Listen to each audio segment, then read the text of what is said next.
কোটা সংস্কার আন্দোলনে সহিংসতায় নিহতের পরিসংখ্যান নিয়ে দেশ বিদেশে চলছে বিভিন্ন ধরনের প্রচারণা।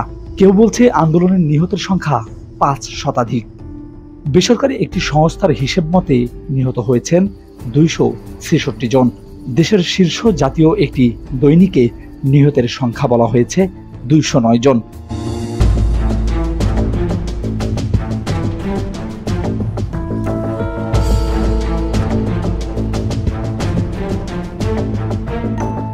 সরকারি সূত্রগুলো বলছে এই সংখ্যা ১৫০-র বেশি নয়। স্বরাষ্ট্রমন্ত্রী আসাদুজ্জামান খান বলেছেন, সহিংসতায় ১৪৭ জনের মৃত্যুর খবর পাওয়া গেছে। তিনি এও বলেন, নিহতদের আরও তথ্য অনুসন্ধানে কাজ চলছে। আওয়ামী লীগের নেতাকর্মী, আমাদের যুবলীগের নেতাকর্মী, এগুলো মানে এই লিস্টের আওতায় ছিল। আমাদের একটা ওভারলোক হয়েছিল ১৩৬ প্লাস ১১, ১৪৭ জন এখন পর্যন্ত আমাদের হিসাবে।